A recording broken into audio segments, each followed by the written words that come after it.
To get to the Barbara Hepworth Museum from Tate St Ives, you have to go through small cobbled streets, which are very characteristic of the centre of the town. And when you enter the Barbara Hepworth Museum, you really have no idea about what you're going to see inside. And then you go out into the garden, and the garden is the most extraordinary place. It's a walled garden, so you never know it's there if you're outside in the streets of St Ives, and it is literally like an oasis.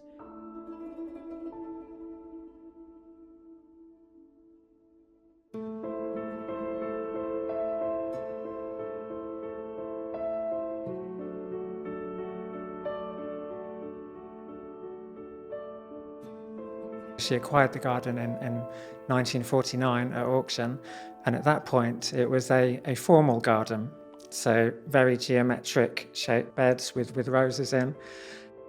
By the end of her time there, she transformed the garden into a natural, informal garden.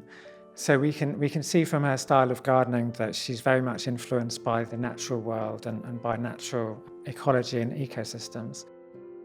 The garden is much more kind of embedded now. In her time, it was a working garden. It was where she was making sculptures and they were being sold. We try and maintain the same atmosphere and feeling, the same sight lines that she had through the garden.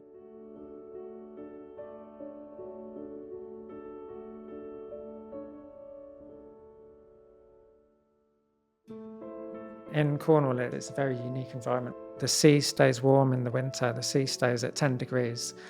And this keeps our air temperature warm, and we can grow lots of unusual plants. She came from Wakefield, from Yorkshire, and she took full advantage of our maritime climate. Predominantly, it's evergreen shrubs which kind of create a foil to the sculptures, and they don't take too much attention away from the sculptures. She didn't want a garden filled with lots of amazing, brightly coloured flowers. I think she was trying to create a relaxing, kind of contemplative atmosphere and not taking too much away from the sculptures. The sculptures are the main feature.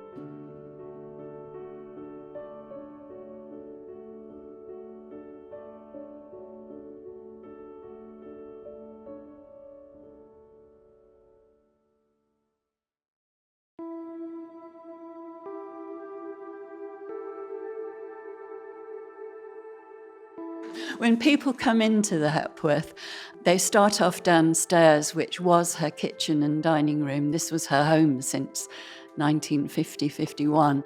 And there's a timeline there with pictures and information about her life. And then they can go up into what was her living room and her studio and then the garden. All these spaces trigger questions and discussions. And the same with the pieces, with the works of art. Every one of them's got a story.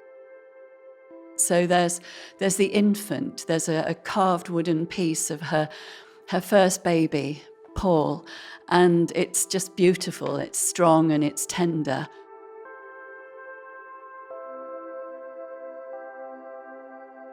She was a mother, she was a working mother, and she loved her family, and this comes through very strongly in lots of her work.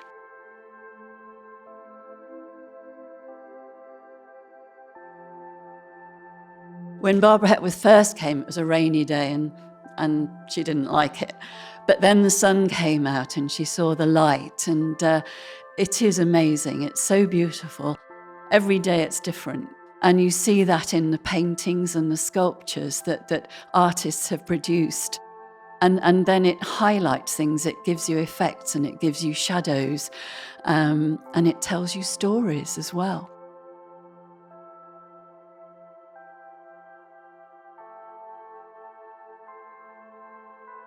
The Hepworth estate very much wanted the studio and the garden to remain as it was, almost to the day she died. You will see tables with all of her tools laid out, the way in which she would used to pick up a given tool depending on what she wanted to make. There's a sense that she was in the middle of a sculpture. There's pieces of stone and plaster and things that she was about to work on. So you really have this feeling of it's not frozen in time, because it does feel very much alive, particularly because of the garden. But it is a really special experience, because you do get that sense of what it might have been like to live and work there as an artist.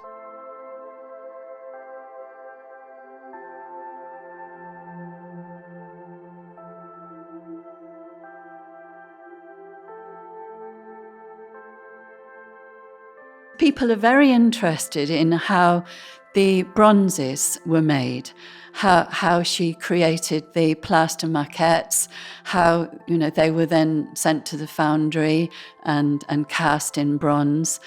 And there's one maquette which is in her workshop, and it had been plastered and it was ready to go away to be cast into bronze. But it was the day just before she died. And so it's there, it's still there. It was never sent to the foundry, and it's just a beautiful memory of one of her works.